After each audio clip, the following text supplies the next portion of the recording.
تو باید شجاعت داشته باشی. آیا شجاعت این را داری؟ آن برنامه‌هایی که در ذهنت داری را راه اندازی کنی و دنبال رویاهات بری؟ یا میخوای در حسرت رویاهات بمیری و گوشه سرزمین ایکاش و حسرت‌ها دفن شوی؟ آیا این شجاعت را داری؟ میخوام با شما صادق باشم. موفق شدن شجاعت میخواهد، در حالی که موفق نشدن خیلی ساده است. بدبختی همیشه کنار شما نشسته برای همکاری. موفقیت از حقارت متنفر است.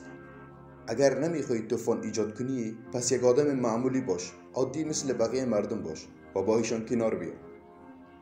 و اگر بیشتر نگران این هستی که مردم درباره تو چی میگن تا خدا، پس تمام استعدادهایی که خداوند در وجود تو قرار داده هم بی تفاوت باش.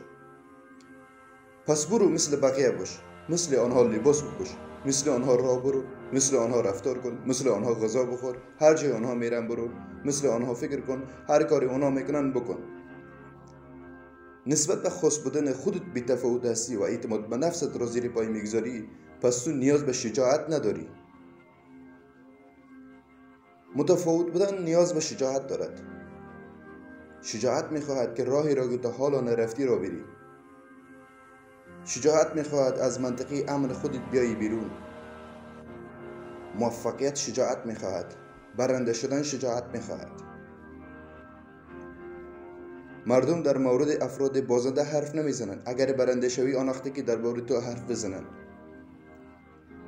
آیا شجاعت این را داری که در برابر طوفان‌هایی که زندگی در وقت سختی‌ها بیشتر و بیشتر میشن ایستادگی کنی؟ شجاعتش را داری با وجود این که مردم به تو چی میگن ایستادگی کنی و بگویی که من تا اینجا نیامدم با که دوباره برگردم؟ واقعا شجاعتش را دارید؟ بگذارید یک چیز را براتون واضح بسازم. استثناء بودن شجاعت میخواهد. دانا بودن شجاعت میخواهد. ثروتمند بودن شجاعت میخواهد. تحصیل کرده بودن شجاعت میخواهد. باهوش بودن شجاعت میخواهد. زیر لب زمزمه میگه نه نمیشه، نه نمیتونم انجامش بدم. تنها چیزی که شما نیاز دارین شجاعت است. آیا جسارتش را دارید؟ من حیران هستم از این جامعه فلج و ضعیف و معمولی که در آن زندگی میکنیم.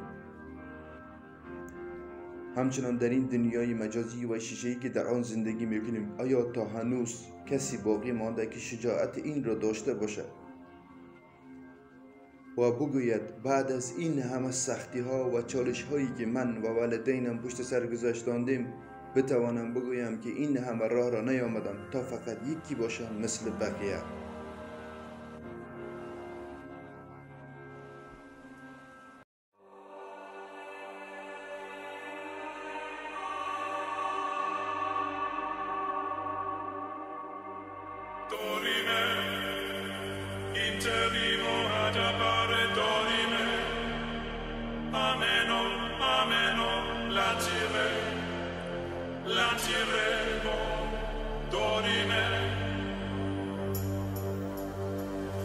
Amen.